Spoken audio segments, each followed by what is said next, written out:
There's my Crown Vic. Let me show you my Crown Vic. See the pipes? I just replaced the shocks on it. I did that on Wednesday. So Wednesday or Thursday, a couple days ago.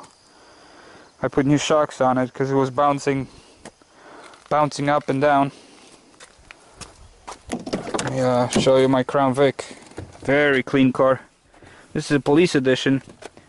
But as you can see, normally when you get them from police, they're just garbage. They're filthy as anything. And this one, the seats are spotless on it. There's not well, there's a little bit of dirt for me working on it, you know.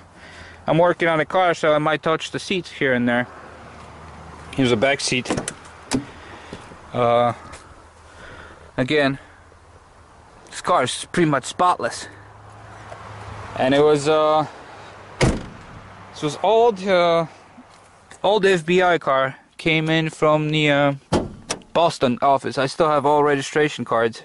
You know, it's a police interceptor, so it's got the a little bit of stronger engine.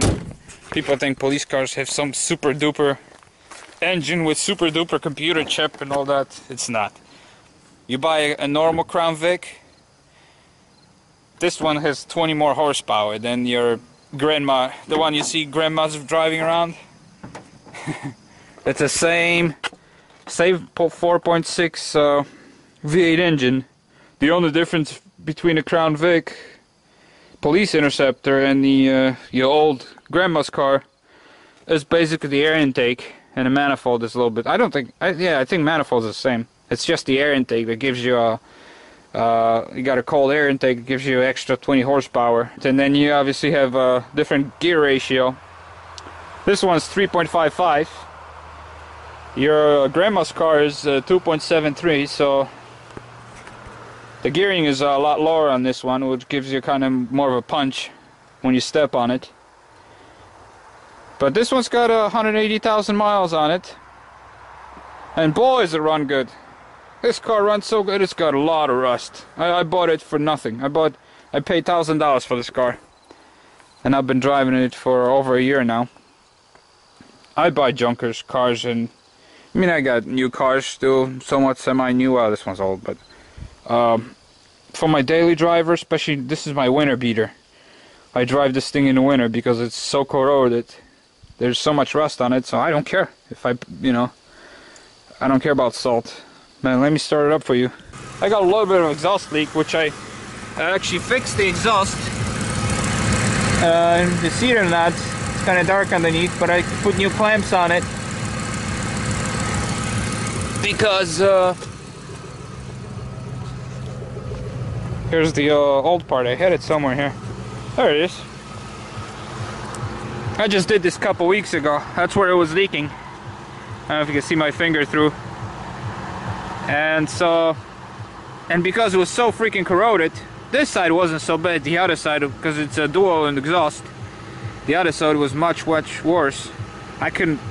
There was no point of trying to unscrew this thing. So I just took a saw and cut it off and put these clamps on.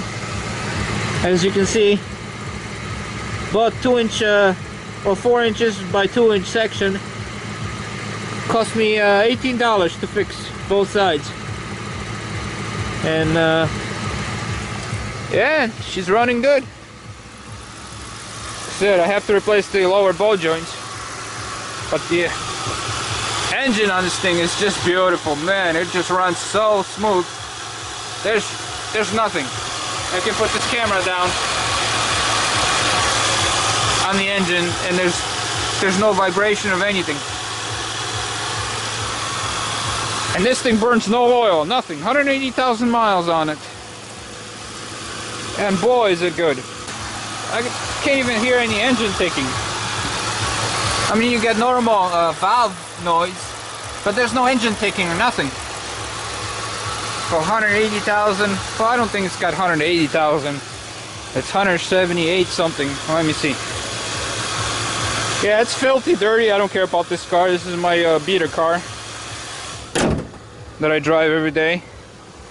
But boy, is it fun to drive. Everybody gets out of your way. Trunk on these things are enormous. I got a trunk, so I got an engine light on, and that's due to my fuel. So I got an engine light because this filler neck is bad. I epoxy it with putty that for fixing tanks, fuel tanks, and but it's still leaking somewhere gases, and that's why it's giving me a engine light on. Got some techno music going. Got my fishing gear here, you know. It's got a little bit of rust here. This thing is bubbling up. But that's the only spot that has rust on the outside. Now underneath, this thing is corroded as anything. There's nothing left. I don't know if you can see this or not, but the frame is gone. There's so much rust here. But like I said, I don't care. And actually the frame is solid where it counts. You know, underneath the axles, and it's just where the tire was kicking up the salt, it just ate the freaking frame away, all that salt. So, but who cares? It's just impossible to kill. Crown Vics are just so reliable. It's to me it's just insane. I mean, I had to replace, you know, shocks. I just put a new starter and front bearings. I buy all my parts from Rock Auto. The shocks I put in there, they're $12 each. So I think bearings were like $20-some each. So I don't put any expensive parts in it because I'm always like, well, I just want to drive it another few months. But yeah, these cars, you can beat on them all day long and they just keep on smiling. The mileage is 17777. So I need 5 more miles to have 1777777. The engine on these things, I've never seen anybody destroy these engines. The transmission will go sometimes, you know, the car will break, other things will break on it, but not the engines. You can't kill these 4.6 liter engines on the Crown Vic. It's just impossible. I mean, I've seen them, you know, obviously taxi and limo drivers, they use them in, the same engine goes into a Lincoln limos that, you know, you see in the tri-state area. And these guys go 500, most taxi cabs that you see for sale, 700, 800,000 miles on the original engine. You're not gonna get that from anything else. You know, I mean, yeah, some people say Toyota or Subaru are known for high mileage. That's bullshit. Crown Vic is known for high mileage. Some local guy did a documentary about all the Crown Vics over 1 million miles, and there was so many of them down the city. Now that's 1 million miles of city driving, which is stop and go in Manhattan in the traffic. So you can imagine, these cars are made, they're made to last a long time.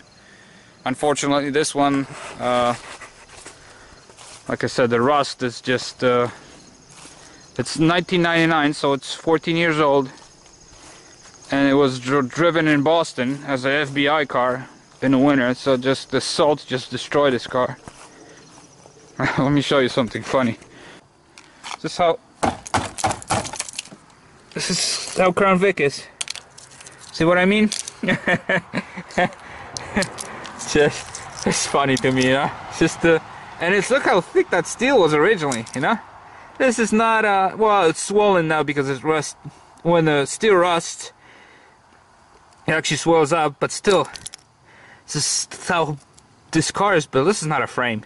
I would never drive this car if the frame was like that. Let me show you the frame. See, this is a frame here, and the frame on this car is absolutely solid. Here, I can show you from the. See, this is hope you can see this. I don't have my flashlight here with me. I left it by the Buick. But this is see rocket panels, and this is a frame. And what a difference, you know. The frame is nice and solid, but these suckers here, it's just it's what you get. You kick it, and do some more kicking. Look at this. This is my car.